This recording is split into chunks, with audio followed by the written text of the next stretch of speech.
UGC ने UGC regulation for promotion of equity in higher education के regulations को notify कर दिया है। रेगुलेशन ये कहते हैं कि अब हायर एजुकेशन में, विश्वविद्यालयों में भेदभाव करना गलत होगा, उसके खिलाफ कार्रवाई की जाएगी। और आप जानते हैं क्या हो रहा है?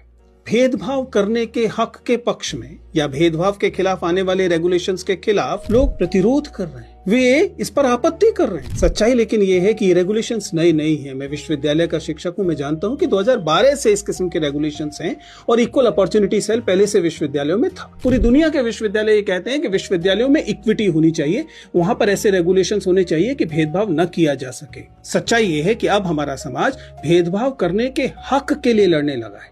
यूजीसी के आंकड़े देखें तो बताते हैं कि यूजीसी खुद कह रहा है कि 118% बढ़े हैं डिस्क्रिमिनेशन की जो शिकायतें हैं वो। इसका मतलब कि डिस्क्रिमिनेशन इन हायर एजुकेशन में होता है। कौन नहीं जानता, हम जानते हैं। आईआईटी की स्टडी से आप पहले से परिचित हैं कि जाति देखकर अंक दिए जाते हैं, मेडिकल कॉलेजेस में जाति देखकर भेदभाव होता है, यूनिवर्सिटीज में जाति देखकर भेदभाव होता है और अन्य पहचानों के आधार पर भी भेदभाव होता है। इसलिए वास्तव में इस देश को समतापूर्ण बनाने के लिए स्वाभाविक है, इस बात की जरूरत थी कि रेगुलेशंस आए।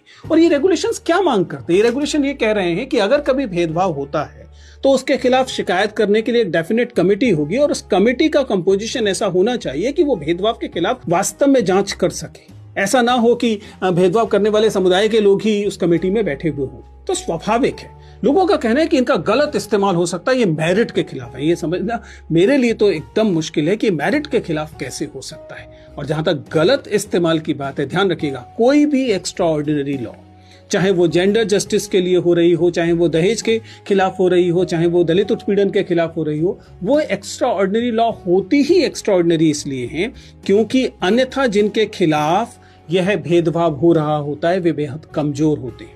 हमारे विश्वविद्यालयों में दलित समुदाय के शिक्षक और विद्यार्थी अभी कमजोर स्थिति में हैं। अगर उन्हें अतिरिक्त ताकत नहीं दी जाएगी तो ये भेदभाव लगातार बढ़ते रहेंगे।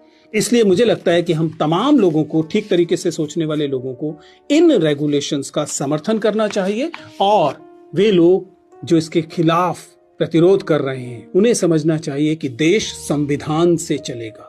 अगर देश संविधान से चलेगा तो भेदभाव जो है वो एक बुरी चीज की तरह ही पहचाना जाएगा, पहचाना जाना चाहिए।